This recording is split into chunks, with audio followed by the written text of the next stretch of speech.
Isang araw po mga giliw naming tagapakinig, marinig natin ang paglalakad ng isang binatang matagal na nagtanim ng galit sa kanyang totoong ama, na para sa kanya ay siyang dahilan ng lahat ng pagdurusang kanilang pinagdaanan.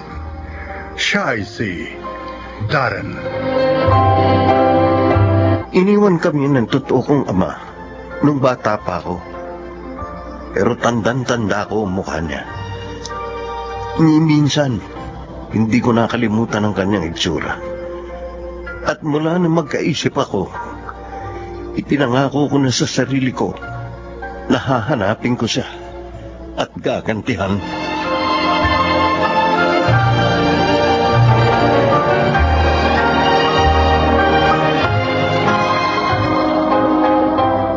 Di ba sinabi ko sa'yo na kapag umiinom ako, ayokong iniistorbo mo. Aray ko, ang braso ko, bitiwan mo ako. Maghapon ako nagtrabaho para buhayin ka at ang mga anak mo. Pagkatapos ngayon, nagkakatuwaan kami ng mga kumpare ko, aabanahin mo ko.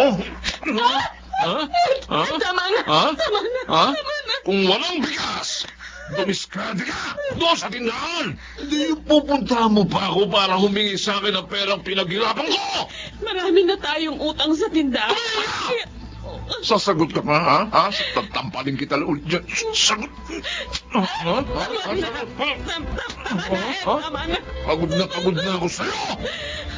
Kung hindi na ako naawa sa inyong mag-ina, ha? Matagal ko na kayong nilayasan. Kaya huwag mo akong sagarin, ha? Ha? Ha? Halika nga, halika. Huwag mo akong talikuran, ha? Dahil baka sa kangkungan kayo pulutin, ha? Ha? Lok mo!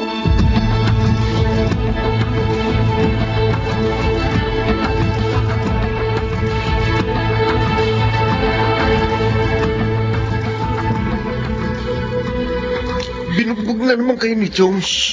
Huwag ka maingay. Baka magising, katutulog lang niya. Ma, umalis na kasi tayo rito. Hindi ka pa nakakagraduate. At may mga kapatid ka pang nasa elementarya. Paano natin sila bubuhayin? Pero hirap na kayo kay Chong. Kaya ko. Kaya ko pa. Tumigil na lang kaya ako sa pag-aaral, ma. Maghahanap na lang ako ng trabaho. Wag. Wag mong gagawin yan. Lalo kang mahihirapang makakuha ng maayos na trabaho kapag hindi ka nakapagtapos ng pag-aaral. Kasalanan ito ng tatay ko. Kung hindi ka niya iniwan noon, kung hindi niya tayo pinagpalit sa ibang pamilya, sana hindi natin ito dinaranas. Oh, Darren, sabi ko naman sa'yo, napakatagal ng panahon ng lumipas. Kalimutan mo na ang tatay mo. May kanya-kanya na tayong buhay. Hindi, ma. Hindi ko siya kalilimutan. Kapag nakaipon ako ng pera, hahanapin ko siya. Isusumbat ko sa kanya lahat ng mga pagkukulang niya. Titiyakin ko makukonsensya siya sa ginawa niyang pag-abandona sa atin.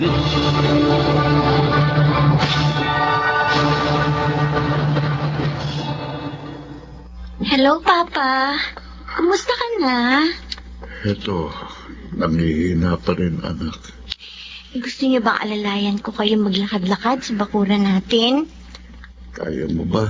Oo naman po. O, sige nga. Oh, umawa kayo sa braso ko, ha? Teka lang, ha? Tulungan mo muna akong bumangon.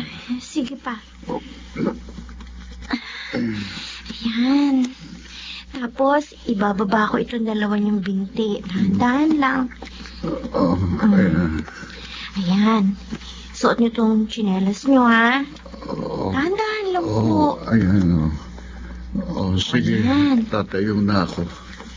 Oh, hawak kayo sa braso ko pa, ha? Oh, ayan. Yan. Oh, tara. Dahan-dahan lang tayong maglalakad, ha? Salamat, anak. Salamat. At hindi ka napapagod na mag-alaga sa akin. Oh, bakit naman po ako mapapagod? Papa ko kayo.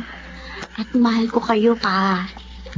Nung bata pa nga ako, pinagtyagaan niyo rin akong alalayan nung hindi pa ako marunong maglakad, di ba? Oh. Oo, kasi Madalas, nadadapa ka. Kaya ngayon, gusto ko rin suklian yung lahat ng sakripisyo niyo para sa akin. Aalagaan ko kayo habang buhay, Papa.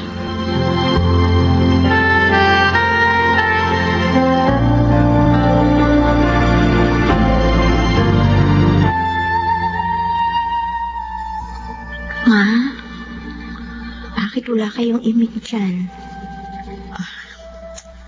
Shera, anak. Marami nang nararamdamang komplikasyon ng papa mo. Yung diabetes niya lumalala na. Apektado na rin ang kanyang kidney. Anak, wala na tayong perang pampagamot sa kanya. Humingi na kaya tayo ng tulong, Ma? Ay, teka. May mga ginagawa yung iba na nakikita ko sa social media ngayon eh. Gusto niyo ba? Gawin din natin yon, Ma? Paano? Ipopost po natin yung picture ni Papa, tapos hingi tayo ng donasyon sa kanila. Hindi ko nakakahiya yun. Ayos lang yun, Ma. Kahit ano gawin natin, para lang maipagamot si Papa. Kahit ano ang gagawin ko, Ma, para lang madugtungan ang buhay ni Papa.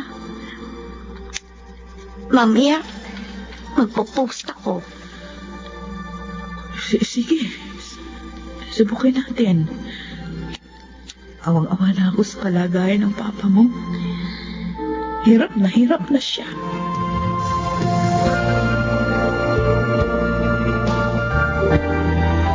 Ricardo, mamaya ha.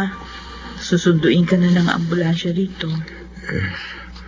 Akala ko ba wala na tayong pera? May ginawa si Shera. Pinost niya yung tungkol sa'yo, kaya may mga nagpadala ng kaunting tulong. Kahit pa paano, magagamit na natin yun para sa pagpapadialysis mo. Patawarin mo ako, Rosie. Pati ikaw, nadadamay sa paghihirap ko.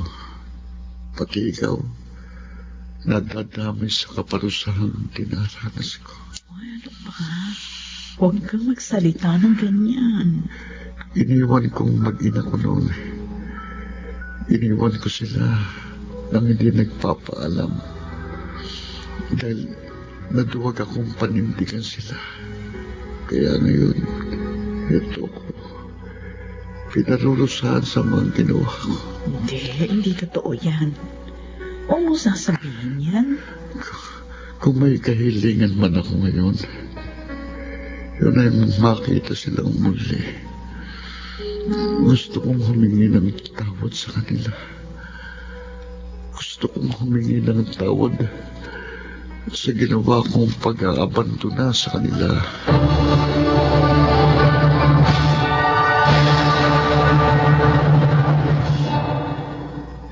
Ricardo Santos. Teka. Ma! Darren, nandito ako sa kusina. Oh. Ma, Oh, di ba Ricardo Santos ang pangalan ni tatay? oo, bakit? Tingnan mo. May nakita akong post dito sa Facebook. Ha? Ano ba yan? Siya ba ito? Diyos ko. Siya ba yan? Ibang-iba na ang mukha niya. Kung siya nga ito, ma. Ay, para siyang namamaga at saka ang itim niya na. May sakit daw siya. Diabetes. At nagkakomplikasyon sa kidney. Ay, siya nga ba yan? Aalamin ko.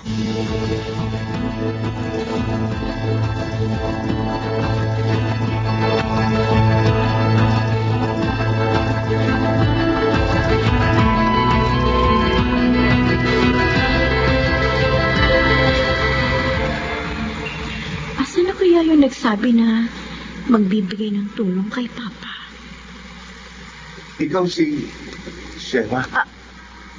Oo. Ikaw yung nag-chat sa akin? Oo. Mukhang estudyante ka pa.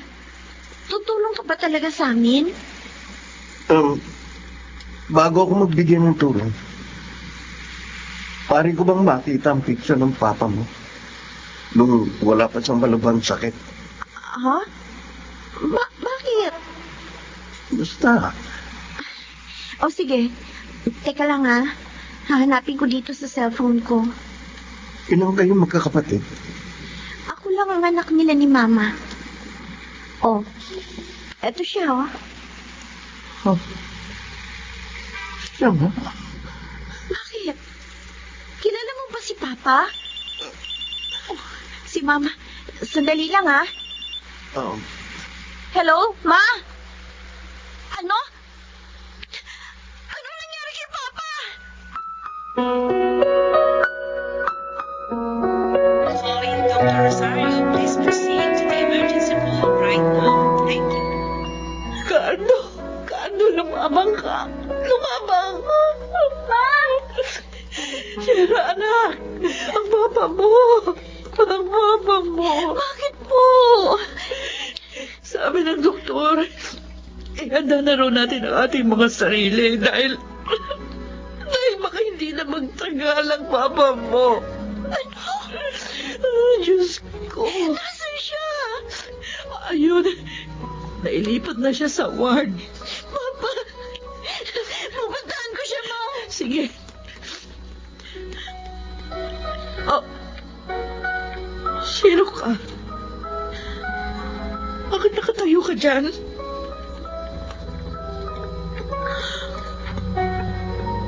Umalis siya. Sino? Sinong pinatilyong yun? Pumunta ka sa ospital? Oo, Ma. Nakita mong tatay mo? Siya ba talagang tatay mo? Hindi ko siya nakita. Pero siya si tatay. Diyos ko. May malubha siyang sakit, Ma. Narinig ko kanina. Sabi ng asawa niya, malapit na siyang mamatay. Malapit na siyang mamatay. Gusto ko siyang makita, Ma. Gusto ko siyang makaharap para sambatan. Gusto ko siyang saktan at sigawan. Gusto ko makita siyang lumuluhod sa harap natin at humihingi ng tawad dahil sa mga pagkukulang niya sa atin. Pero bakit nagkasakit siya? Bakit ganitong kalagayan niya? Ilang beses ko nang inulit sa imahinasyon ko ang mangyayari kapag nagkita kami. Pero parang hindi yun mangyayari. Dahil mahina na siya. Darren, anak. Mula noon hanggang ngayon, galit na galit ako sa kanya. Galit na galit ako kay tatay. Pero kanina, hindi ko yung gustong maramdaman. Darren. Kanina, naawa ako sa kanya at sa anak niya.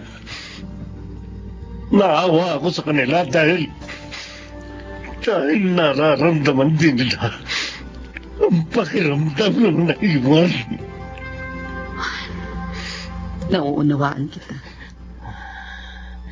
Nauunawaan ko kung bakit ganyan ang nararamdaman mo. Pero anak,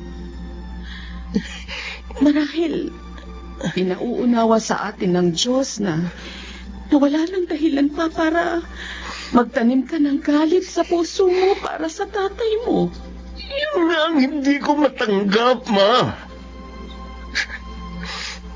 Ano naman tayo? Ano mga paghihirap natin? Hindi naman lang malalaman ang mga pinagdaanan nating pagdurusa. Alam niya yun, anak. Alam niya yun. Kaya tama na. Huwag mo nang ilagay sa mga kamay mo ang pagpaparusa sa tatay mo. Dahil hindi yun maganda. Patawarin mo na siya, Darren.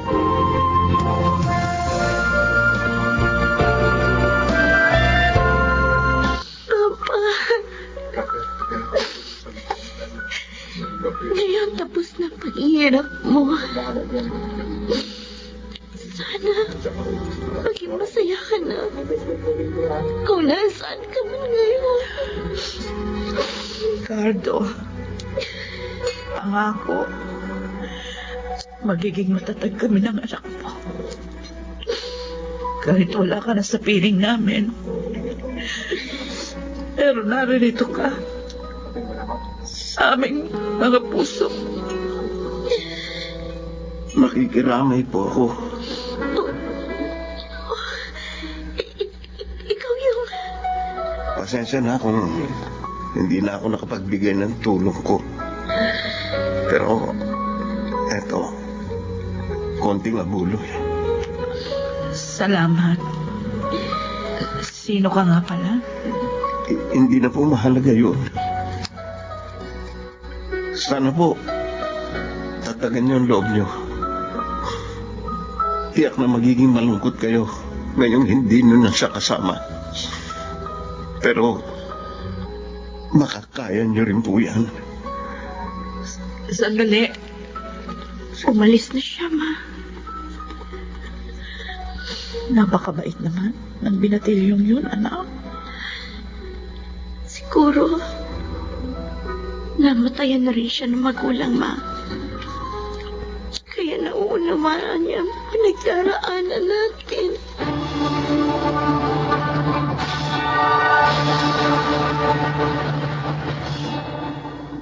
Noong ko lamang napalaya ang sarili ko mula sa labis na puot at galit sa aking ama. Para akong nabunutan ng tinik sa lalamunan.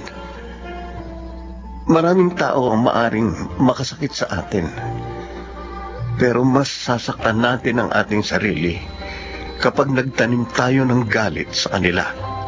At hanggang pinupuno natin ng galit ang ating puso, mas nagiging mahirap makalimot.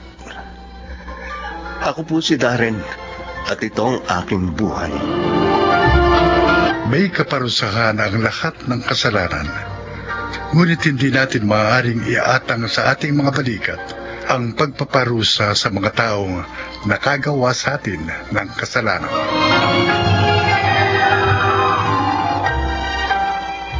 Mga nagsiganap: Jeneline de la Cruz, Phil Cruz, Chiquit del Carmen Amor, Rosana Villegas, June Ligaspi, at Lionel Benamin sa papel na Darren.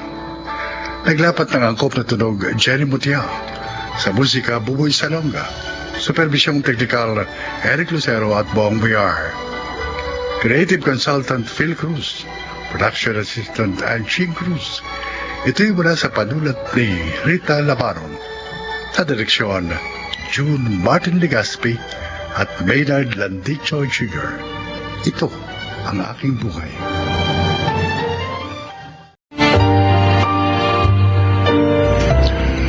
Mga kaibigan, pakinggan po natin ngayon ang isa pang natatanging kasaysayan na ilalahad sa atin ni Annie.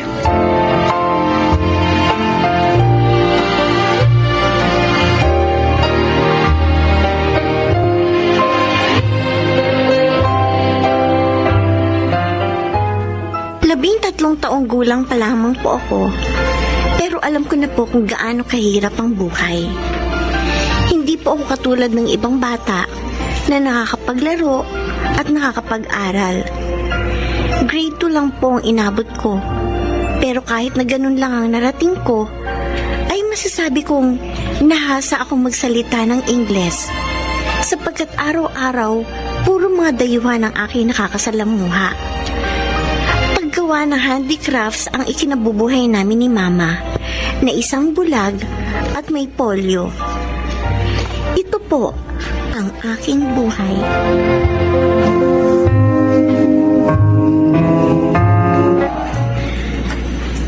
Ayan. Natapos ko din itong inuukit kong mga pendant. Makakagawa na ako ng kwintas na ibebenta ko sa mga turista. Ani, anak, nasan ka na? Sandali lang po, Ma. Eto na po. Papunta na po ako sa inyo sa kwarto. Oh, ang aga mong gumising. Tinapos ko lang pong ukitin yung mga maliliit na kahoy para gawing pendant sa kwintas. Mamaya po, pipinturahan ko na po at pakikinisin yung mga nagawa ko. Ang sipag mo naman, anak. Salamat, ha? Gumagawa ka talaga ng paraan para makaraos tayo sa araw-araw. Oh, alalayan mo kung tumayo. Magluluto pa ako ng agahan natin. Sige po. Siya nga pala. Nasaan yung mga inukit mo? Ito po, Ma, oh. Bale, bago pong disenyo. Hugis puso na pendant. Tapos, sa gitna, may nakaukit na salitang mabuhay. Tapos, sa background po, may puno ng nyog at araw. Sayang. Hindi ko ito nakikita. Pero alam ko, maganda tong obra mo.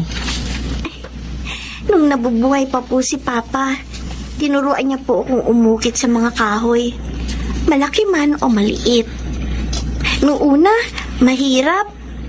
Pero nasanay na rin po ako. Ilang taon na rin po akong gumagawa ng mga souvenir na kwintas at bracelet. Ani, anak, pasensya ka na, ha? Pasensya ka na't hindi ako makatulong sa'yo sa paggawa ng mga souvenir. Ma, Kung hindi lang ako bulag at may polio, matutulungan kita sa paggawa at sa pagbenta. naiintindihan ko po ang kalagayan niyo. Huwag po kayong mag-alala. Kaya ko naman po itong mag-isa. At saka, wala pong makakapantay sa pag-aalaga at pagmamahal niyo sa akin. At kahit na may kapansanan po kayo, marami po kayo nagagawa dito sa bahay. Wala po talaga makakapantay sa sakripisyo niyo, Ma. Salamat, anak. Kasi naiintindihan mo ako. Promise po, gagawin ko po ang lahat para makatulong sa inyo sa pagtaguyod sa pamilya natin. Wow! Ang daming turista ngayon sa paligid, ah. Tamang-tama. Marami akong panindang pwede ialok sa kanila. Mapuntahan nga sila. Good morning, sir. Ma'am, I'm selling handmade necklace and bracelet souvenirs. You might be interested with this. Ay, walang pumapansin sa akin. Pero hindi ako susuko. Good morning, sir. Ma'am, you might be interested with some handmade souvenirs. What is that? Necklace, sir. I have lots of designs here. Oh, wonderful. I like all these designs. May I know who made this?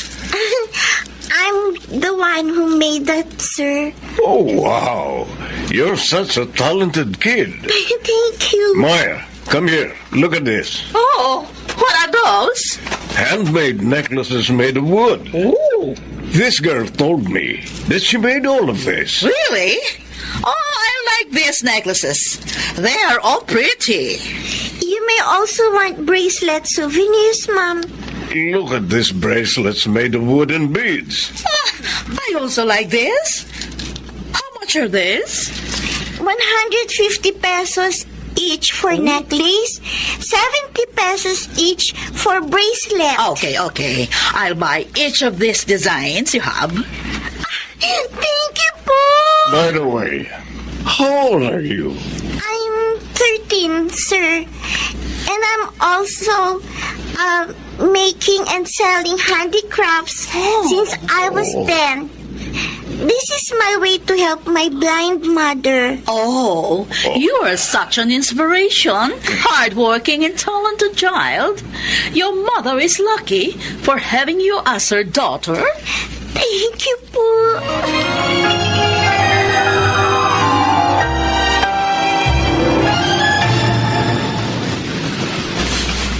Gabi na. Ayos naman ang kinita ko ngayong araw. Sapat na to para sa gastusin namin ni Mama para bukas. Ano Huh? Buti nakita kita. Kaya pa kita hinahanap. kukolektahin ko na yung vendor's fee. 4 na araw ka nang hindi nakakabayad sa akin kasi tinataguan mo ako eh. Pasensya na po, Mang Isko.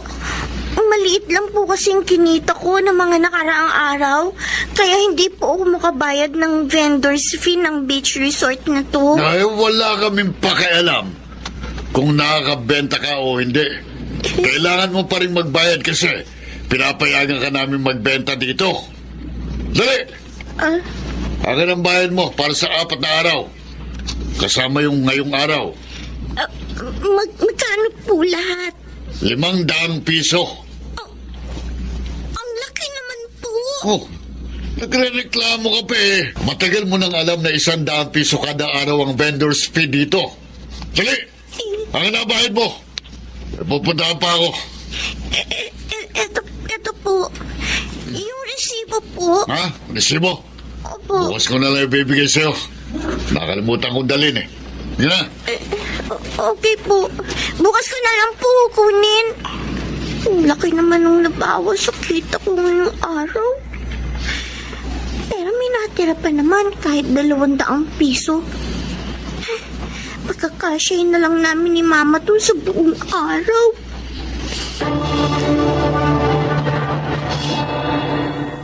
Anak, halika na. Kumain na tayo. Ma, pasensya na po kung maliit lang ang kinita ko kahapon.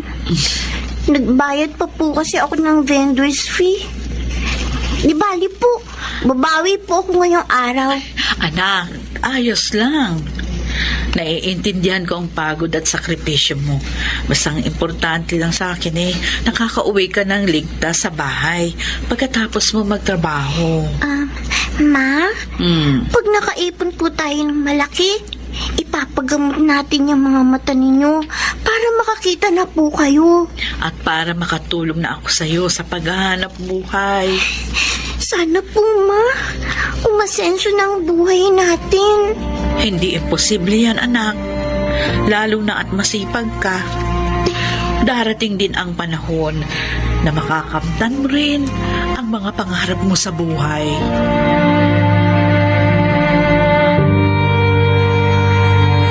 Aling Biring, ang sipag mo Nilalaban ko lang itong mga damit namin. Ang dami na kasi. Hindi ka ba nahihirapan dyan? Bakit hindi mo na lang palabahan kay Ani? Marami nang ginagawang anak ko. At saka, kahit nabulag ako, kaya ko namang maglaba. Ilang beses ko nang ginagawa ito. Sige, Aling Biring mauna na ako. Basta mag-iingat ka. Lalo na nga, madulas yung simento hanggang dito sa sampayan mo. Huwag ka mag-alala. Mag-iingat ako. Tsaka, hindi ako pababayaan ng Diyos. Sige, maiwan na kita. Sige. Ay. Ayan. Wala na akong nakakapang damit na kukusutin at pipigain pa. Pwede ko nang isampay itong mga nabanlawang kong mga damit. Nalabang ko na ito, malinis na ito.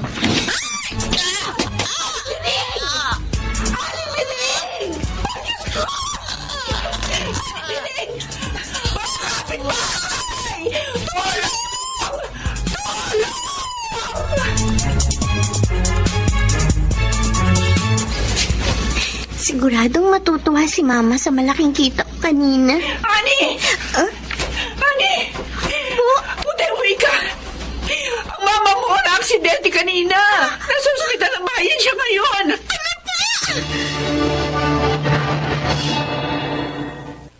Mama! Wala na ang mama mo, Ani. Aling Mila! Hindi ko po kayang tanggapin. Patay na si Mama. Ang sakit. Sa isang iglap na wala siya sa akin. Paano po magiging buhay ko na wala na ang mama ko? Mama!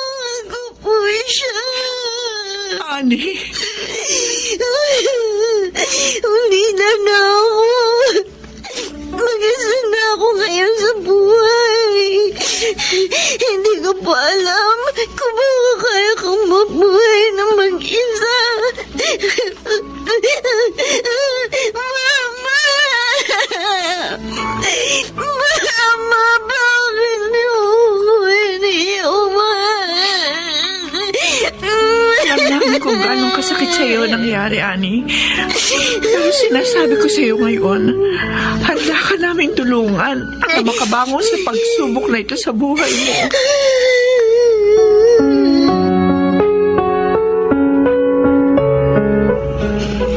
Ayan. Natapos ko ng pintahan yung mga pendant at wooden beads na inukit ko para sa mga kwintas at bracelet. Isang buwan na ang lumipas. Simula nang mamatay si Mama. Pero hanggang ngayon, ramdam ko pa rin ang presensya niya sa aking puso. Namimiss ko na siya. Kung nasaan man siya ngayon, sana masaya na siya kapiling ni Papa. Kailangan ko nang tanggapin na hanggang sa panaginip ko na lang makakasama si Mama. Sandali lang po. Sandali po, bubuksan ko na po. Oh, Ani, naistorbo ba kita? Hindi naman po, Aling Mila. Napadalaw po kayo. Gusto ko lang ibigay sa itong isang plastic na mga Indian mango. Kapipitas lang ng anak ko yan kanina umaga. Salamat po. Malaking bagay po ito sa akin. O ano, kumusta ka naman? Kaya mo pa bang mabuhay ng ganito? Sa awa po ng Diyos, nakakaya ko naman po. Ginagawa ko po tulad ng ginagawa ko na dati. Ayun po, kumikita naman po ako. At nakakaraos kahit papano. Wala ka bang balak na humingi ng tulong sa DSWD? Hindi na lang po. Kaya ko naman po ang sarili ko. At saka ayoko pong dalhin sa youth center o sa bahay ampunan. Handa ko pong tiisin ng ganitong klaseng buhay. Sigurado ka ba, Ani? Opo, Aling Mila. Huwag niyo po akong alalahanin. Kasi kahit na wala si Mama, alam ko po, binabantayan niya ako. At higit sa lahat, niniwala po ko na hindi po ako pababayaan ng Diyos.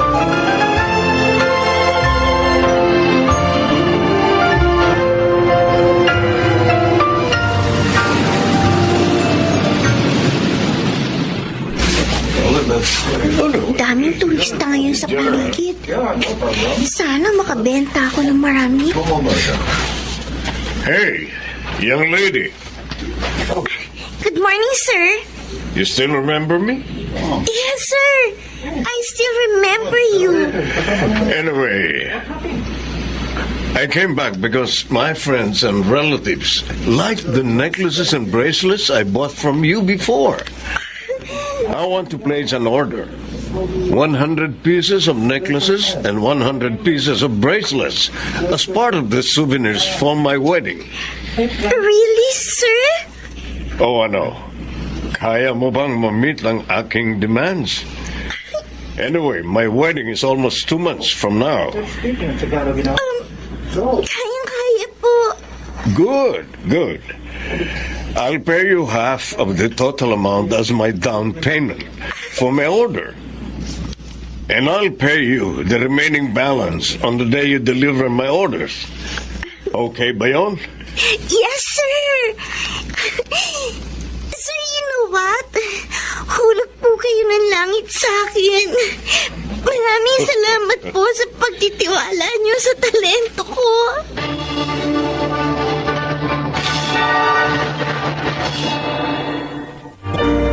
Sa ngayon ay mag-isa akong namumuhay.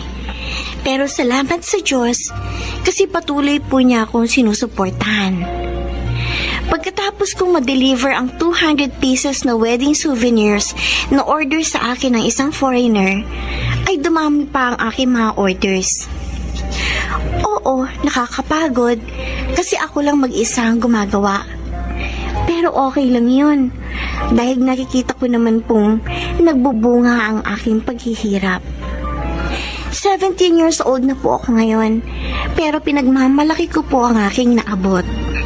Hindi man ako makatuntong ng paaralan, pero binihayaan naman ako ng talentong nagpabago ng aking buhay.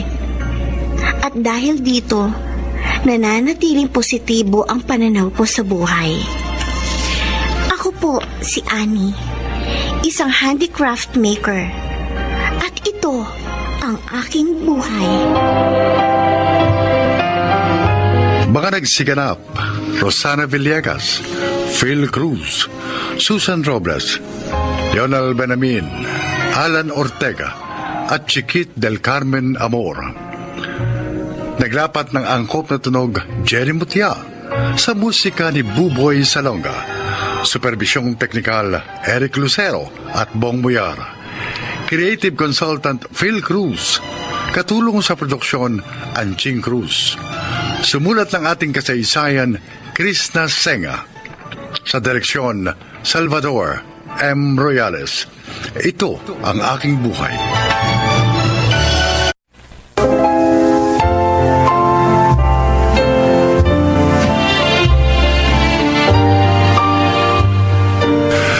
Nakakabahala ang biglang paglitaw ng kasalukuyang pandemya na gumambala sa pamumuhay ng maraming pamilya at pakikisalamuha sa ibang tao. Mga kaibigan, narito ang kwento ng isang ina na napuspos ng lungkot ang buhay ngayong nasa kritikal na panahon ang mundo dahil sa COVID-19. Siya ay si Lena.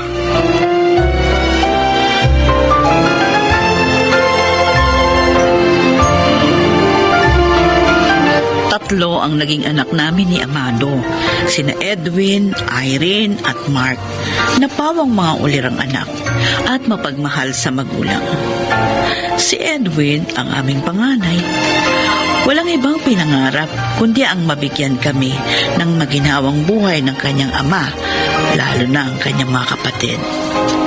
Masaya ang aming pamilya, puno ng mga pangarap at pagmamahalan ng isa't isa.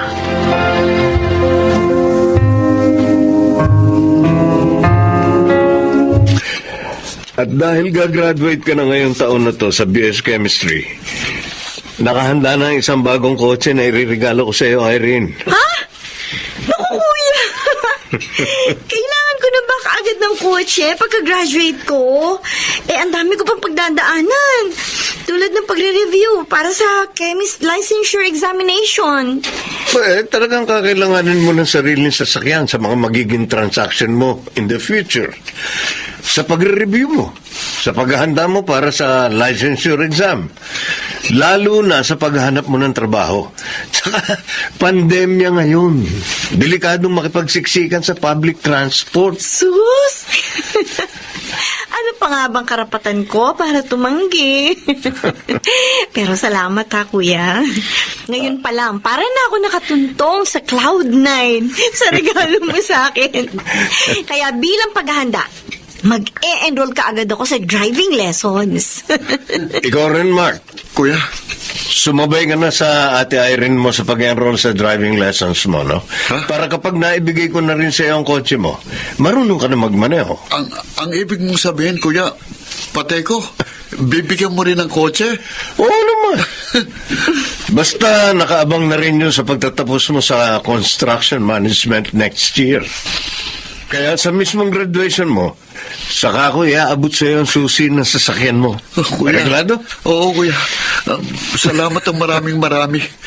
Hindi lang sa kotseng ibibigay mo sa akin, kundi pati sa walang sawang pagsuporta mo sa pangangailangan ko, lalo na sa pag-aaral ko sa college. I love you, kuya. Tandaan mo, mahal na mahal kita. Siya. Bago pa tayo magkahiyakan dito sa harap ng hapagkainan, tapusin na ninyo yung pagkain nyo para maisabay ko na kayo sa kotse ko sa inyong mga pupuntahan. Kailangan maaga rin ako sa site dahil ako ang magdi-design ng major project namin ngayon.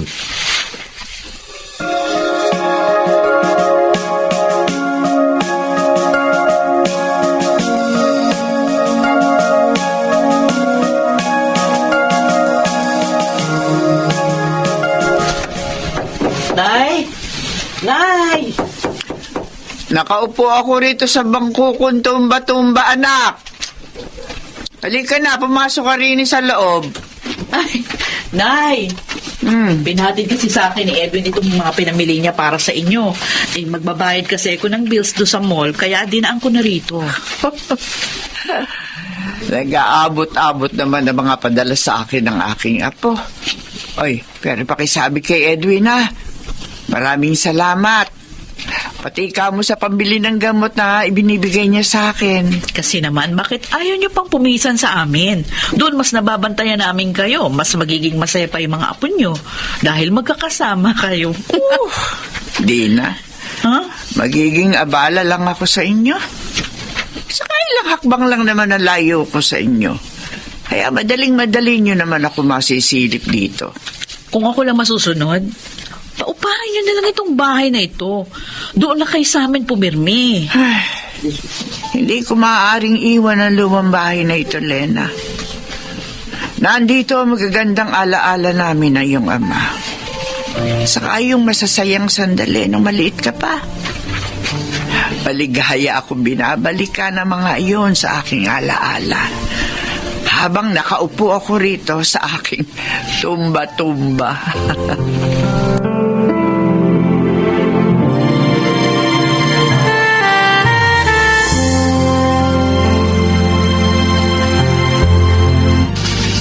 Madaling araw na, pero bakit hindi pa rin bumuwi ang mga batang iyon? Hindi man lang nagte-text o tumatawag. Lahat sila. May mga dala namang cellphone. May tumatawag sa cellphone ko. Si Irene. Oh, hello, Irene. Saan na ba kayo? Ba't di pa kayo umuwi? Ang nanay niyo nakatulog na sa pag-aalala. Umuwi na kayo. At nang mapanatag na rin ako. Hindi po kami makakauwi riyan, Tay. Ano? Anong hindi mo na kayo makakauwi? Ano ba ibig mo sabihin? Nandito po kami sa ospital. Ha? Si Kuya po, isinugod namin dito dahil sa matinding paninikip ng dibdib. Nasa ICU po siya sa kasalukuyan at naka-intubate.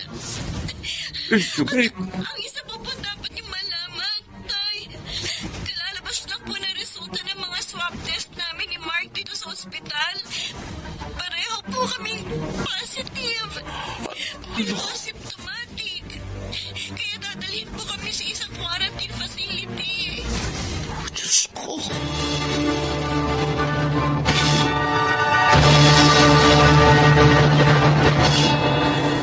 Mado, hindi pa ba tumatawag yung mga bata? Abay, patanghali na. Kahit ba Sabado ngayon at wala silang mga pasok, eh bakit hindi pa rin sila nagsisiuwi? Si Irene ang tumawag kaninang madaling araw. Ang sabi niya, sinama raw sila ng kuya nila sa isang project nito sa Bataan. At kung mga 10 araw daw, aabutin sila ron. Aba, katagal naman yata nila doon. Yun ang sabi ni Irene Siya nga pala, maiba tayo ng usapan. Ella, Ano? magpasala nga tayo sa RT-PCR test doon sa health center. Ha? Sama na rin natin si Inay, ha? Ay, bakit naman? Bigla-bigla naman tayo magpapa-RT-PCR test. Wala naman tayong nararamdamang sintomas ng COVID-19, ha? Mainam na rin yung nakatitiyak tayo sa mga kalusugan natin. O siya, tara. Magsuot ka ng face mask, ha? At saka yung face shield. Magdala ka rin ng extra para kay Inay. At daanan natin siya sa bahay niya.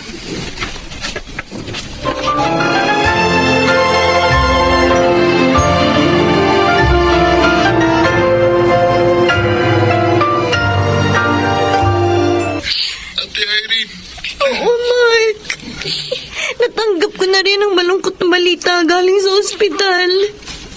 Hindi na kinaya ni Kuya. Masyado nang naapektuhan ng baga niya. Ngayong araw na ito, ikikrimen si Kuya ate. Oo. Nag-request ako sa crematorium na dito na rin sa quarantine facility padala yung mga abo niya. Nagbigay na ako ng mga detalye. Pagkatapos ng mga araw natin sa quarantine facility, paano tayo uuwi? Hindi kasama si Kuya ate. Ewan ko, Mark. Hindi ko rin alam. Dahil ngayon pa lang, nadudurog ng puso ko sa magiging reaksyon ni Naitay at Tinay. Sa sandaling malaman nila, patay na si Kuya. Lalo na si Inay. Hindi niya matatanggap ang lahat. Hindi niya matatanggap ang pangyayaring ito.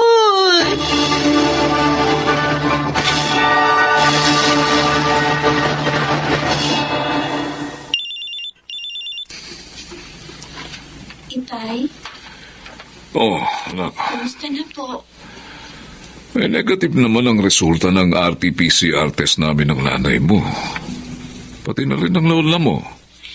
Mabuti naman po kung gano'n. Nakabawas na po yun sa mga alalahanin natin. Anak, 12 araw na nakalilipas. Kailan daw ba kayo palalabasin ni Mark dyan sa quarantine facility? Na-clear na po kami ng mga doktor dito, Tay. Oh. Pauwi na po kami. Ang kuya nyo, kumusta naman? Kasama rin po naming uuwi ang kuya, Tay. Ay, naku, salamat naman. Salamat, makauwi na kayo. Inip na nanay nyo sa paghihintay sa inyo eh. Halos hindi na natutulog sa kabibilang lang mga araw. Pero sa bahay ni Lola po kami muna tutuloy, ha, Tay? O bakit? Bakit? Magkita na lang po tayo doon. Pakiusap lang po.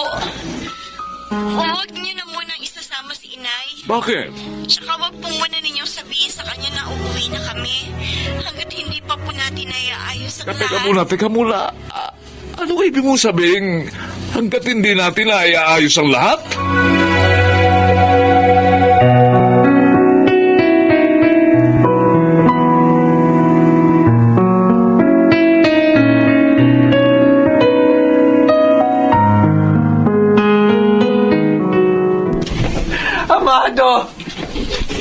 Amado! Ang apo ko si Edwin. Oh, Abo na lang. anong abo na lang? Anong ibig sabihin ng Lola Flora nyo, Mark? Ay, patay na po si Kuya. Hindi na po niya kinayang pakikipaglaban sa COVID. Dito po sa hawak kong urn, dito po nakalagay ang mga abo ni Kuya Edwin. Kay tagal kong hinintay ang pagdalaw ng apo ko, Amado. Pagkatapos, ngayon dumating siya. Abo na lang. Ado sa garapon. Ano natin sasabihin sa nanay nyo ang masakit na katotohanan ito? Ay, Paano?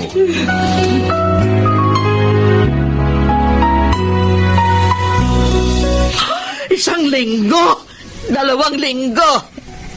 Hanggang kailan nyo pinlanong itago sa akin ang pagkamatay ng kuya nyo? Irene, ha? Kung hindi pa ako nagawi sa bahay ng lola nyo, hindi ko makikita ang pangalan ng kuya nyo na nakalagay ito sa marmol na na pinaglalagyan ng kanyang mga abo. Dahil hindi po namin alam kung paano sisimulan sa inyong lahat, Inay. Pinangangalagaan din po namin ang inyong damdamin. Ayaw namin kayong masaktan.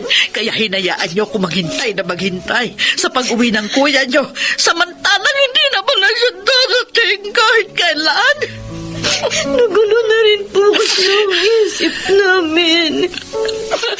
Alam namin mahal na mahal niya si Kuya. Kaya Kaya nagawa muna namin lihim sa inyo lahat. Oo. Inisip po namin maghihintay muna kami ng sapat na panahon para ipagtapat sa inyo ang nangyari. Inilihim man lang niyo sa akin o hindi ang pagkamatay ng kuya niyo. Hindi mawawala ang kirot dito sa dibdib ko. Napakasakit na pangyayari ito. Ewan ko. Hindi ko alam kung hanggang kailan ko ito matatanggap.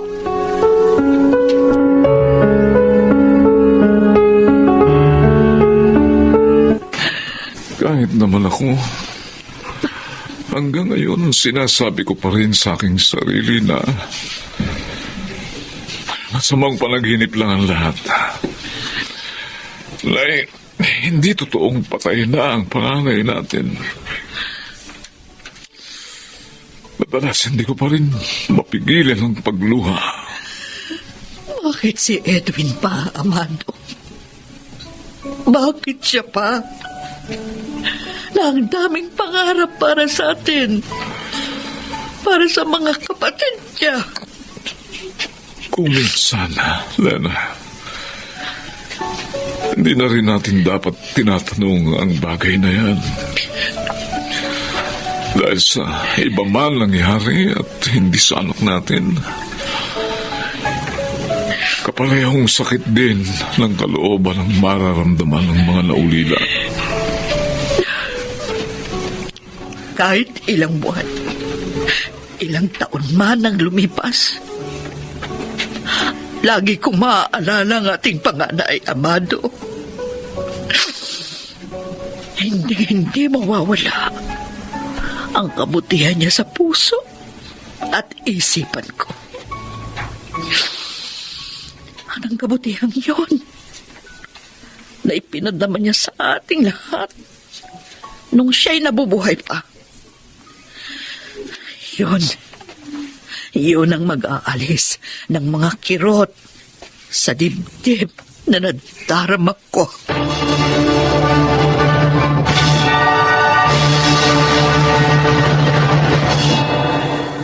Alam kong tumatagal ang isang pagdadalamhati kapag patuloy na hindi tinatanggap ang katotohanan. At inaamin ko, may mga sandaling umiiyak pa rin ako kapag sumasagi sa alaala ko ang masasayang sandali naming mag-anak kasama si Edwin. Hanggang ngayon, nangungulila pa rin ako sa aming panganay ni Amado.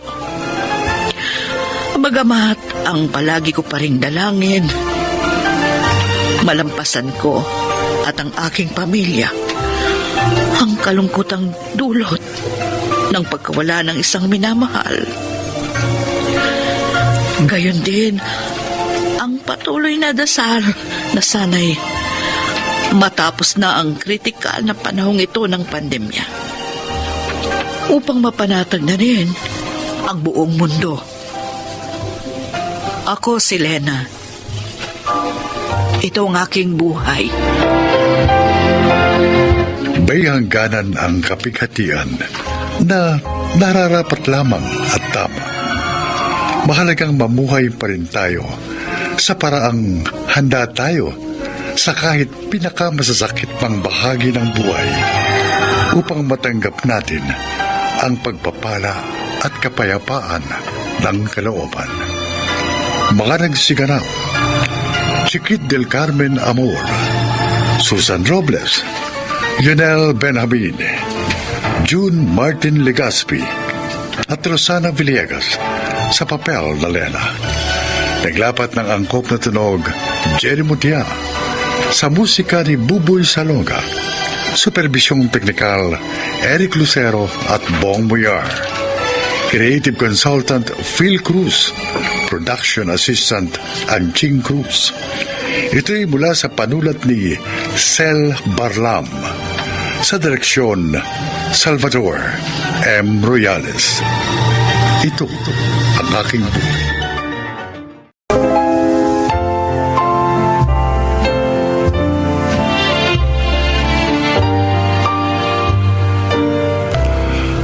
Mga kaibigan, sa araw na ito ay maririnig po ninyo ang testimonya ng isang nilalang na nais ibahagi ang kanyang kwento upang kapulutan ng aral.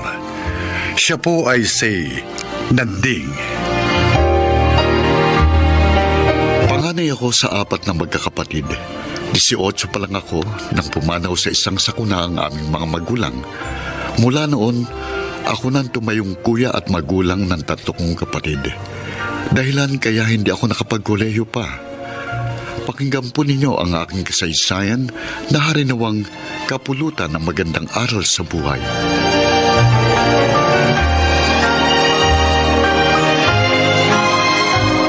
Binabati kita, Karina. Sa wakas, isa ka ng ganap na teacher. Nakita ko din ang bunga ng mga paghihirap ko. Ikinararangal kita, kapatid ko. Congratulations, Ate Karina. Ngayon, matutulungan mo na si Kuya Nanding sa pagpapaaral sa amin ni Jenny. Kuya Nanding, Ruben, Oh, bakit parang hindi ka makapagsalita? Ano ba gusto mong sabihin? Iniisip mo ba na mamadaliin kitang makapagtrabaho ngayong may lisensya ka na? Karina, kung gusto mo munang magpahinga, okay lang yun, ayos lang yun. hindi yun, Kuya. Ano? I'm sorry. Pero kailangan na naming magpakasal ni Edgar. Ha? Pero bakit, Ate? Di ba ang pangako mo, pagtatapusin mo muna ako bago ka mag-asawa? Para naman mabawasan na ang hirap sa amin ni Kuya Nanding. Oo, Ruben. Kaya lang, buntis na ako. Ha? Buntis? Kaya kailangan pakasal na kami ng nobyo ko. Ikaw? Buntis? Kuya, patawarin mo sana ako. Patawad.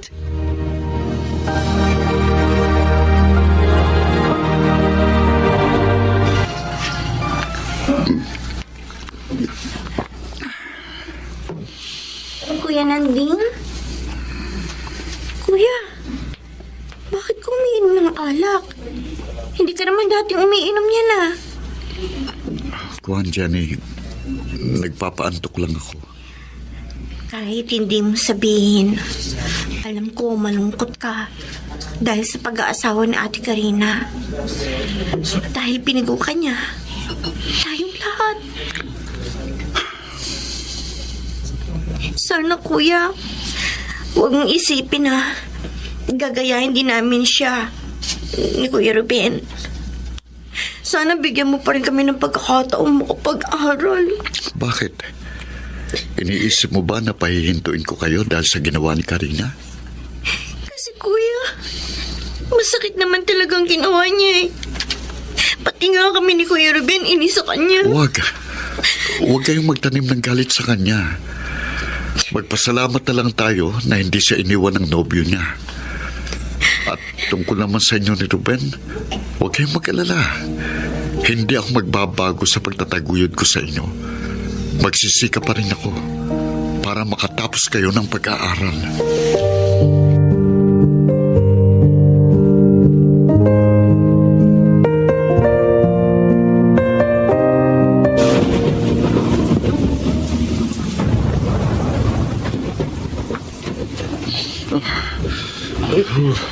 Ruben, Kuya Nanding, bakit sinugod mong malakas na ulan? Ayun tuloy, basang-basa ka. Ay, alika, pumasok ka na. oo. Sa tricycle pa lang habang namamasada ako umuulan eh. Nang igaray ko ng tricycle kina Aling Sandra, uminto naman ang ulan eh, kaso biglang bumuhos ng mas malakas. Habang pauwi na ako rito, kaya inabutan ako. Ay, teka lang kuya. No. Ay, gagawa kita ng kape para mabawasan ang ginaw mo. Si Jenny nasaan? Andun po sa loob, gumagawa ng homework. Magbalik ka na ng damit, kuya. Oo. Baka magkasakit ka pa niyan.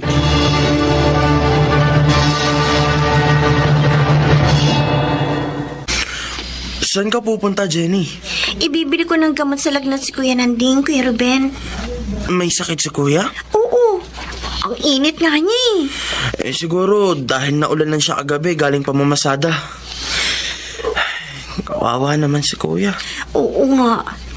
Pero sabi niya, papasada pa rin daw siya pag wala na siyang lagnat. Sayang daw ang araw kung hindi siya kikita.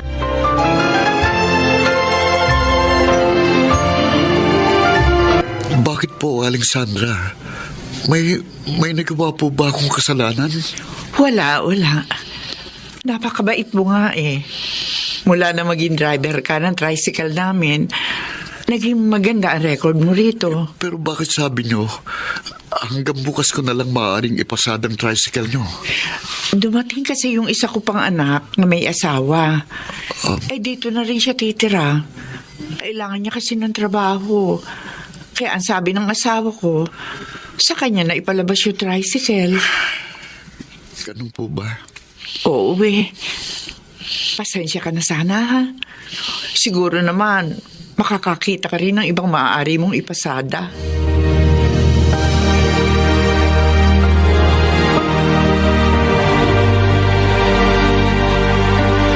Gabing-gabi ka na, kuya. Oo, kinabay ko eh. Pinuntahan ko yung iba kong kaibigan pagkatapos kong pumasada. Nagtanong ako ng maaari kong ipasadang tricycle. Bakit, kuya? Anong nangyari sa tricycle ni na Aling Sandra? Hanggang bukas ko na lang yun maipapasada, Ruben. Ay, bakit daw, kuya? Yung isa pa niyang anak na bagong dating ang maglalabas na ng tricycle. Paano yan? Paano ng bahay? Ilaw at tubig natin? Ang panggastos at pag-aaral namin ni Kuya Ruben. Hindi bali, kuya. Maghahanap ako ng trabaho. Mag-working student ako para mabawasan ng problema natin. Ako rin, kuya.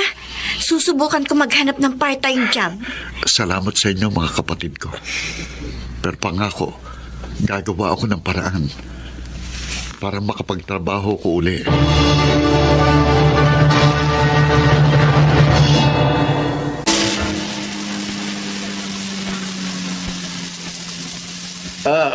Diyan na lang sa tabi, mama. Para.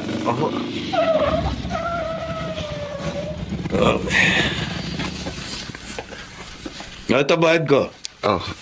Salamat to. Sir, yung sukli po ninyo. Sir.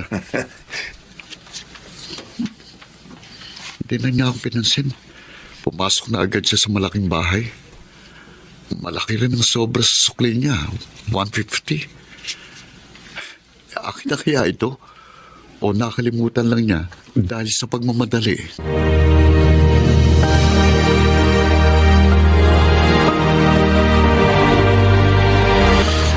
Bakit inuwi mo pa rito ang tricycle ni na Aling Sandra, kuya?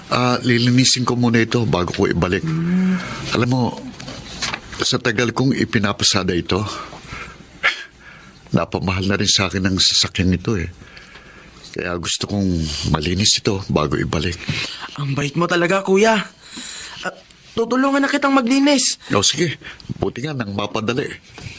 Teka. Ay, Ano itong nasa upuan? Cellphone? ang gandang cellphone niyan. Mamahalin. Teka, ang huli kong pasahero na nakaiwan ng malaking sukli sa akin, ang tiyak na nakaiwan nito.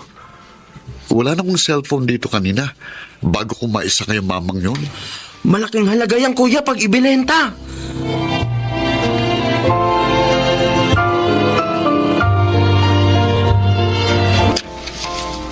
Salamat sa pagbalik mo nitong cellphone ko, Nanding. Napakahalaga nito sa akin. Narito lahat ng konta ko sa aking negosyo. Salamat, ha? Salamat ulit. Okay lang ho yun, Sir Zoilo. Ibabalik ko nga rin ho pala itong sukli ninyo. Tinatawag ko kayo kanina pero hindi nyo ako napansin. Ganun ba? Sa sobrang pagmamadali ko, kaya naiwan ko sa sasakyan mo ang cellphone ko. Itong sukli nyo. Hayaan mo na yan. Sa'yo na yan. Kulang pa nga yan sa abalang ginawa ko sa iyo. Gabi na, pero ibinalik mo pa ang cellphone ko. O di mapupuyat ka pa at papasada ka pa naman bukas. Wala na po akong pasada bukas, sir. Yung anak na ng may-ari ng tricycle ang magpapasada ng sasakyan. Paano ka na? Ang totoo ho, naghahanap nga ho ako ng trabaho. Ako. Teka, naghahanap ako ng magiging driver ko Ako? Marunong ka ba magmaneho ng kotse? Ako, oo, sir. Kung gusto mo, ikaw na lang. Huwag ka mag-alala. Bibigyan kita ng magandang sweldo. Oh, maraming salamat po, sir. Kailangan ko po talaga ng trabaho. Ako pong nagpapaaral sa 2 kapatid ko. 18 pa lang po ako nang mamatay sina inay at itay sa isang aksidente. At mula po noon, ako na ang kumargo sa mga kapatid ko. Ay, mabait ka pala talaga. Sige, ikaw na ang kukunin kong driver ko. At tutulungan pa kita sa ibang problema mo.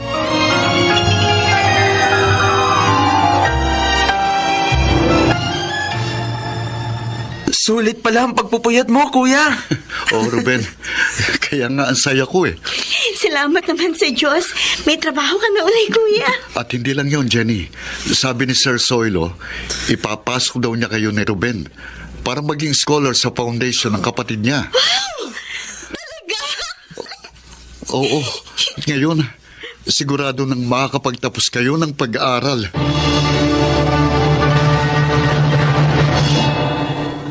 Labis-labis ang pasasalamat ko sa Diyos ng mga sandaling yon. Sa huling gabi ng pamamasada ko ng tricycle, dumating ang kanyang biyaya sa akin.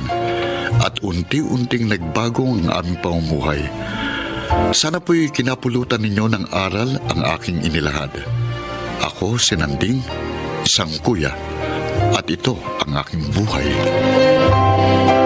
Mga nagsiganap, Phil Cruz, Rosana Villegas, Angelo Alcantara, Chiquit del Carmen Amor, Susan Robles, Leonel Benjamin. Naglapat ng angkop na tunog Jerry Mutia sa musika ni Buboy Salonga. Supervisyong teknikal Eric Lucero at Bong Muyar. Creative Consultant Phil Cruz. Production Assistant Anching Cruz. Ito'y mula sa panulat ni Thelma Corporal Alcantara. Direksyon Salvador M. Royanas. Ito ang aking buhay.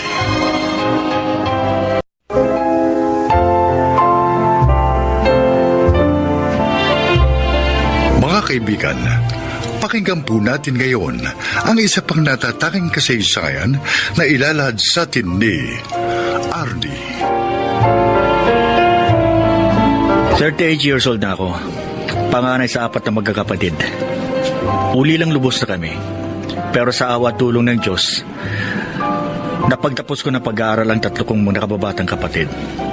Ito'y sa pamamagitan ng pagmamaneho ko ng sarili kong taxi. Pakinggan po ninyo ang aking paglalahad. Maraming salamat sa pagbabalik mo nitong laptop ko, Arnie. Maliit na bagay po yun, Ma'am Berta. Aba, hindi maliit na bagay ang ginawa mo. Kung ibang taxi driver ang nakapulot nito, hindi na ito ibabalik sa akin. Lalo na mamahalin to. Maraming salamat uli sa iyo, ha? Wala pong anuman. Ngayon, wala na akong problema sa aking mga business transaction. Ay, sandali. Bakit po? Eto, kunin mo to. Ano po ito? Nakuwag na po, Higit na? Ma'am. Hindi ko naman pinababayaran yung ginawa kong pagtulong. Oh, ikaw talaga. Ang bait mo. Ay, bibigyan na lamang kita ng bigas at saka groceries. Oh? Oo, para naman madala mo sa asawa at mga anak mo. Naku, Ma'am. Wala po akong asawa at anak. Binata po ako. Yung isang kapatid ko na lang kasama ko sa bahay. Ay, ganun ba? Oo. Oo, pasensya ka na, ha? Nakaswerte na magiging asawa mo. Dahil mabait at tapat ka. Mukha pa responsable. Sana matagpuan mo na siya. Ay, hindi bale. Isasama ko yun sa prayers ko.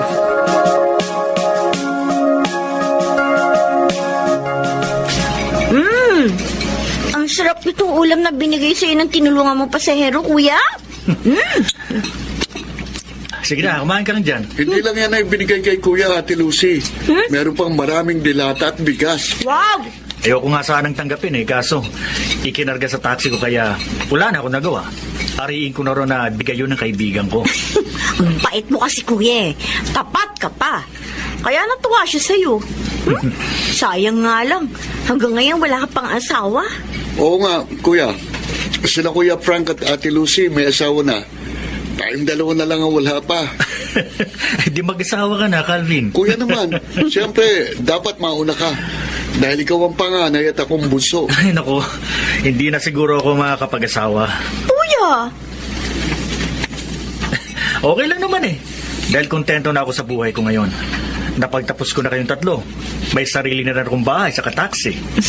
Pero iba pa rin ang may asawa at anak, kuya. Siguro, hindi pa rin nakakalimutan ni Kuya Silota yung dati niyang nobya na ipinagpalit siya sa mayaman. Tol, matagal ko nang nalimot yun.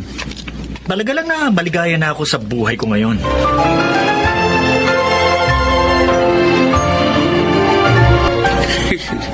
Bakit nangingiti ka dyan, Calvin? Yun kasing girlfriend ko, ate.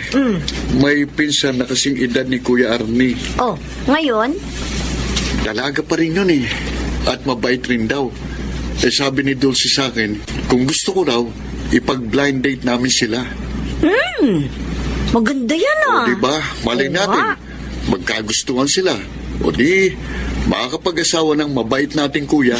Kailangan kumbinsihin natin si Kuya Arnie.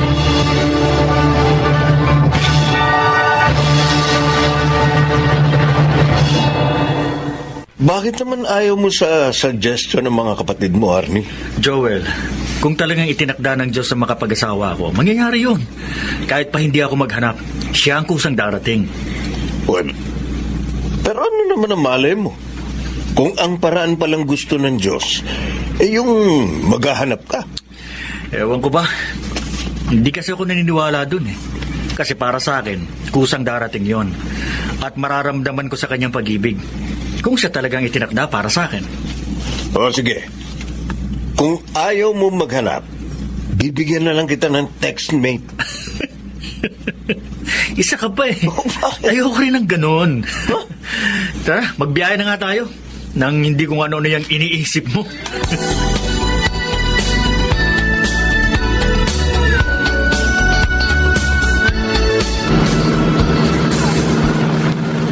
Ma'am, saan ko po kayo sa Makati ihahatid?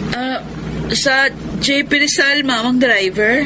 Ituturo ko na lang sa inyo yung bahay ng tita ko. Okay po. Huwag po kayong magagalit, ma'am, ha? Tingin ko kasi parang malapit na kayong mga anak. Bakit nag-iisa lang kayo naglalakad? Dapat kasama yung asawa nyo. Wala na akong asawa, mama. Ho? 6 na buwan na siyang patay. Ano ko? Ganun po ba? Oo. Sorry ho. Okay lang yun. Tanggap ko naman. Namatay siya sa isang aksidente sa probinsya. Ang bata nyo naman nga byuda. Siguro yan talagang kapalaran ko. Kaya nga, naisip ko na iwan na lang yung probinsya. Doon na lang kami titira sa... Doon nga, sa sinabi ko sa yung bahay ng tiyahin ko. Ganun po ba? Oo. Kaya... aray. Ma'am? Sumasakit na naman. Ang alin pong sumasakit, ma'am? Ang tiyan ko. Oh? Kaninang umaga, sumakit na ito eh. May nawala rin naman. Kaya nga, bumiyahe na ako agad, papuntang Maynila. Kaso ngayon, mas masakit na. Ma'am, sa ospital lang kita dalhin. Baka kasi manganganak ka na eh. Pero hihintayin ako ni tita. Tatawagan ko na lang ho siya. O kaya naman, pupunta ako. Aray. Ibigay mo lang sa akin ang address at cellphone niya.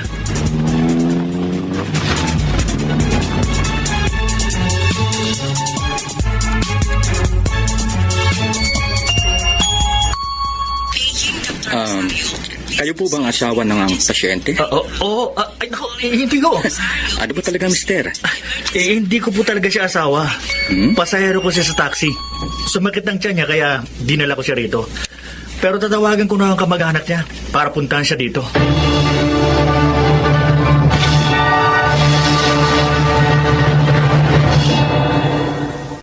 Lumeng.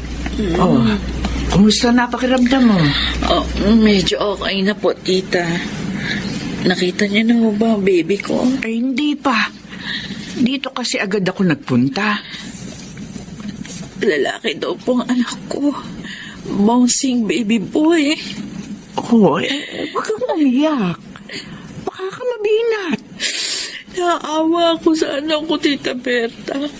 Hindi man lang niya nakita ang kanyang ama. Pamangkin, tatagan mo pa ang loob mo. Lalo na nga ngayon may anak ka na. Luming, Dumating na raw ang tita mo. Kaya uwi na ako. Sige, Arnie. Maraming salamat sa'yo, ha. Ay, Arne! Ma'am? Ikaw ang tumulong sa pamangkin ko? Oo. Kayo pala ang tita ni Luming? Magkakilala kayo? Oo, iha. Oo, kabait na tao ito, oo. Minsan na rin niya ako natulungan. Hindi ko po akalain na dito tayo magkikita uli, ma'am. Oo nga. Arnie, pwede kayang ikaw na ang kunin namin service paglabas ni Luming sa ospital. Sira na naman kasi yung sasakyan ko. Sige ho, wala akong problema. Payag po ako.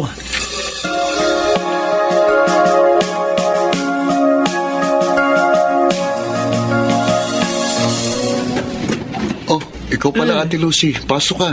May dala ako para sa inyo ni Kuya Arnie, Calvin. Wala si Kuya eh. Oh, pumasada ba? Hindi.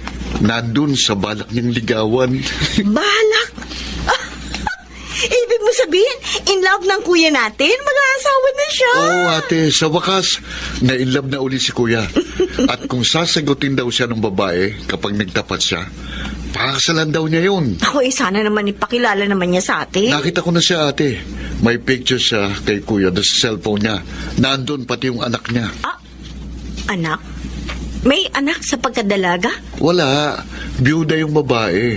Napakaagang na byuda. Kasing edad ko nga lang siya.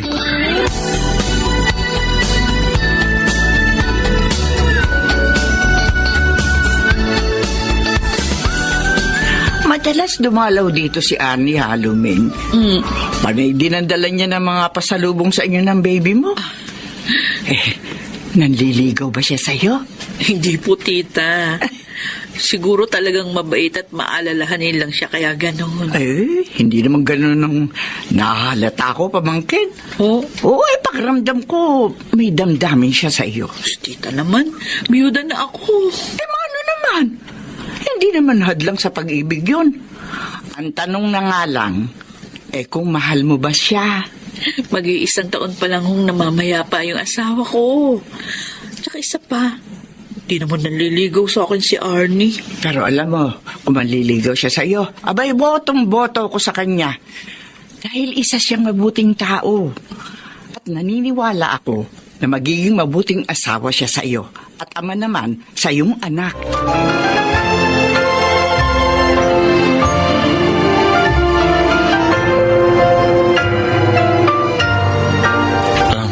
Luming, para sa'yo.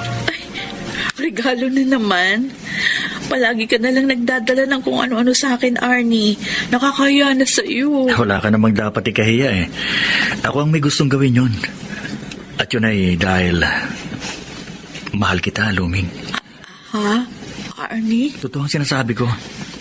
Akala ko nga, di na ako iibig pang muli. Makalipas ang pagkabigo ko. 12 taon na nakakaraan. Pero, meron na akong anak. Luming, handa ko siyang ituring na tunay kong anak. Tanggapin mo lang ang pag-ibig ko sa'yo.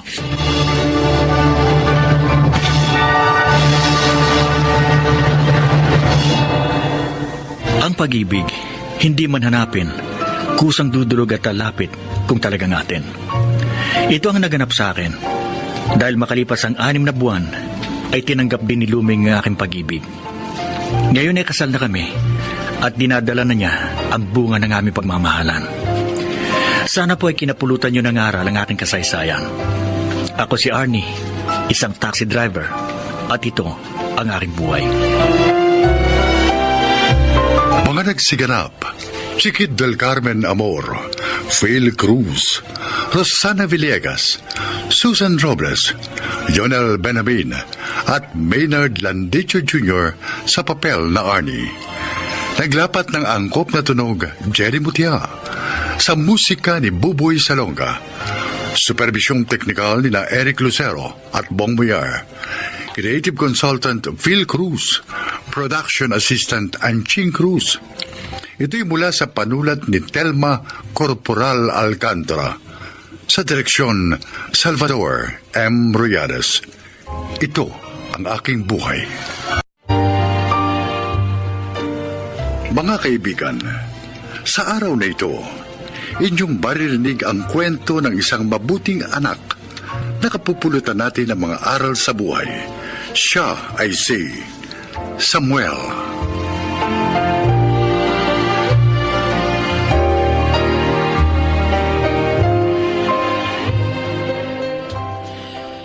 Lumaki kami ni Levi na palaging ikinukumpara sa isa't isa ni Itay. Mas nakikita raw kasi niya sa katauhan ni Levi ang mga diskarte niya sa buhay.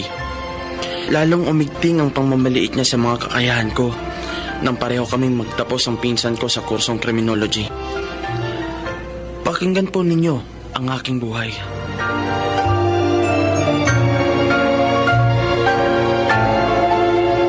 Levi! Uy! Samuel! Sabi ko na nga ba sasaglitin mo ko rito. Hindi ako pwedeng umalis nang hindi tayo nagkikita. Oo, nabanggit kasi sa akin ni Inay na kinalbo ka ng araw. Bukas ng madaling araw ang alis ko para sa training. Aba, congrats!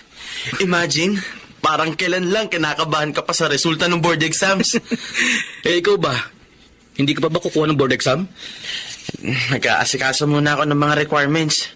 Mahaba-haba yung listahan. Kaya kailangan ko muna mag-ipon ng panggastos. Plus yung pambayad pa sa examination. Taon-taon naman may applyan. Kaya take your time. Jack, magkikita at magkikita pa rin tayo sa dulo.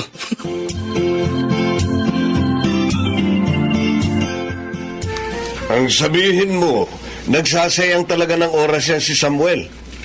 Tingnan mo, nakapasok na sa training si Levi. Habang nasa training ang pinsan niya, may sahod na. Oh, pagkaraan ng 6 na buwan, pulis na. O siya, nga. Nauna nga kasing makatapos sa kanya si Levi. Natural. Mauna rin mag-apply yun. Kung bakit kasi hindi pa diretsong pagpupulis ang kinuhang kurso? Sinayang lang niya yung 1 buong taon niya sa wala namang kwentang economics. Nang mag-enroll nga kasi siya sa public college, sarado na ang kursong criminology. Wala nang pagpipilian ng time na yun kundi economics. Ayun nga, naisip na lamang niya mag-ship pagkatapos ng 1 taon. Gaya nga ngayon, tapos na siya. Hindi pa rin nag-a-apply. Kung ano-anong inaatupag. Narong nagtuturo sa call center, nagpo-photography, kung ano-anong mga walang kwentang racket na wala namang kinalaman sa profesyon niya.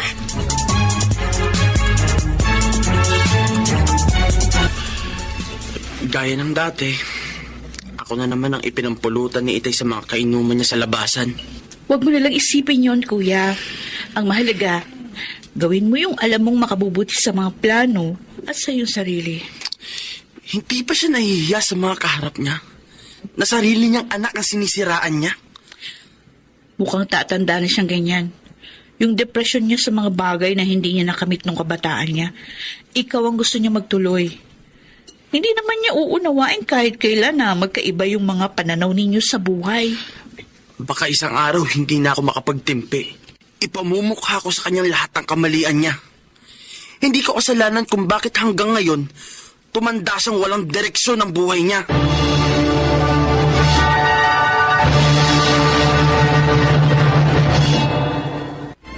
Kuya Samuel! Uy, ikaw pala Isabel. Saan ka ba pupunta at parang may hinahabol ka? Ikaw talagang hinahabol ko, kuya. Pinasasabi kasi ni Kuya Levi na wag kayong mawawala ni na Sara at Tia Emilia sa recognition day niya sa linggo. Haba, tignan mo nga naman, oh. 6 na buwan na pala nakalipas. Lalabas na siya ng training camp. At dahil nga nasa Saudi si Itay at pahirap pa ng pag-uwi ngayong pandemic, gusto ni Kuya Levi, ikaw ang naroon para sa kanya sa araw na yun. Walang problema, Isabel. Isang malaking karangalan sa akin yon para sa Kuya Levi mo. Mga bata pa kami, talagang lagi naman ako nakasuporta sa kanya. Ay, salamat, Kuya Samuel. Tiyak na matutuwa si Kuya Levi kapag nalaman niya darating ka sa recognition day niya.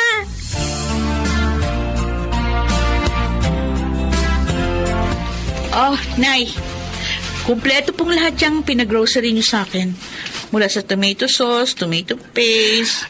3 putahe nga kasi iluluto ko para sa recognition day ng Kuya Levi mo sa linggo. Magkakaldereta ang baka ko. pork menudo, saka, chicken apritada. Paborito niya lahat yun eh. Sige po, Nay. Ako naman po bahala sa desserts. Bumili na rin ako ng unflavored gelatin. Gagawa ako ng coffee jelly. Pareho naming paborito ni Isabel yun. Mainam nga. At linggo na tapat ang recognition day ng Kuya Levy nyo. Walang tanggap na trabaho ang Kuya Samuel nyo. Kayo naman ni Isabel, wala naman talaga kayong pasok sa pagtuturo sa online class. Kaya kahapon pa, inaasikaso na rin po namin yung mga module ng mga estudyante. Kailangan, Nay. Present talaga kami sa recognition day ni Kuya Levy. Ay talaga, mahal na mahal niya talagang Kuya Levy nyo, ano? Kahit po si Kuya Samuel, mahal na mahal po namin siya ni Isabel. Napakabuti po nilang mga kapatid sa aming dalawa.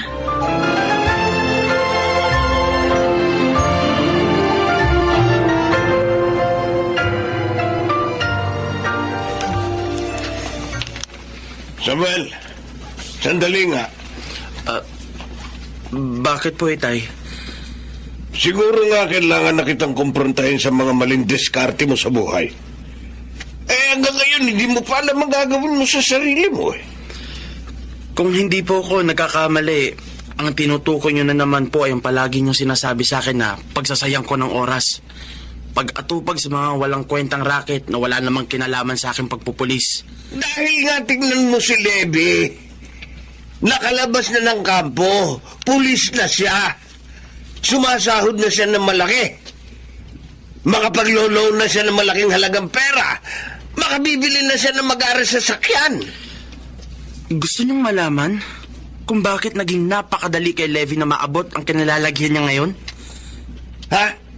Dahil na sa diskarte. Mahusay ang kanyang mga disposisyon. Dahil meron siyang isang responsabling ama na nagsasakripisyo maghanap buhay sa ibang bansa. At tinutustusan ang edukasyon niya. Pati na ang mga ginagastos niya sa pag-a-apply, sa pagpasok sa kapulisan. Ako ba, Tay? May amang katulad ng ama ni Levy? Huwag mong ibuwelta sa akin ang usapan. Huwag na yung pinansyal na suporta, Itay. Naidaos ko naman ng kolehiyo na wala kayong ibinigay sa akin kahit 5. Nakapag-aral ako galing sa dugot pawis ko. Pero kahit man lang sana yung suportang emosyonal, maibigay nyo sa akin. Baka hangaan ko pa kayo. Huwag mo akong labas kangalin. Naisip nyo man lang sana, sa ginagawa nyong pagpaparoot pa rito mula sa kung sino-sinong babaeng kinakasama nyo, sinong batang ba namin kayo? Tinatanggap pa rin namin kayo rito. Inaasikaso. Pinakakain pa namin kayo. Hindi ko hiningi sa inyo asikasuhin nyo ako. Kung ayaw nyo akong tanggapin dito, diwag. Kung pagkain lang, marami akong kakainan. Yung mga sinasabi niyong mga walang kwentang bagay na pinag-aaksayahan ko ng panahon, doon ko kinukuha ang mga ginagastos ko sa requirements sa ginagawa kong pag-a-apply ngayon sa kapulisan. Tay, tsak hindi niyo pa rin alam. Nakapasa na rin ako sa board exam. Bakit ko ba sinasabi ang lahat ng ito sa inyo? Samantalang wala naman kayong pakialam.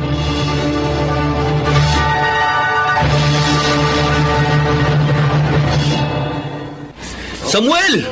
Levy! Tara! Kanina pa kita talaga hinihintay. Congrats! O di ba sabi ko sa'yo, magtatagpo rin tayo sa dulo. Oo. At maraming salamat sa moral support mo. Dahil doon, nalampasan ko lahat dito sa training camp. Uy, Isabel! Recognition day! Isabel! Congrats! Kanina ka pa rin namin hinihintay ni Nainay at Sarah. Sa inilatag nilang mesa para sa mga pagkain pagsasalo-saluhan natin. Ganun ba? Levy, tara na kayo. Nang makakain na tayo. Wow! Sigurado, present ng 30 tayong paborito ko sa mga niluto ni Tia Emilia. Oo naman. Nirequest ko talaga kay Inay ang mga yon. Wow! Dahil ang araw na to, hindi ko lang araw, kundi araw nating lahat.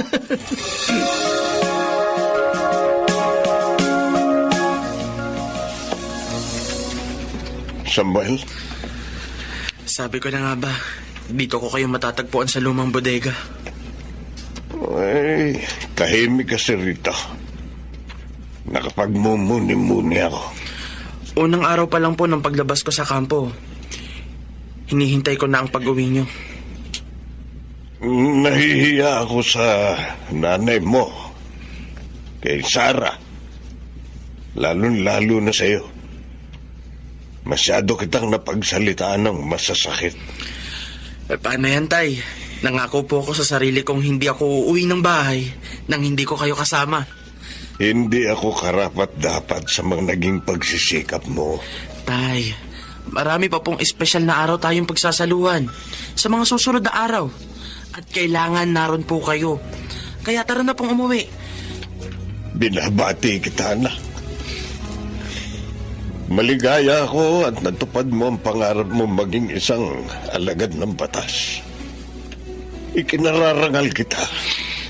Maraming salamat po, Itay. At palagi po ninyong tatandaan, kasama kayo sa bawat pangarap ko. Hinding-hindi po magbabago yun.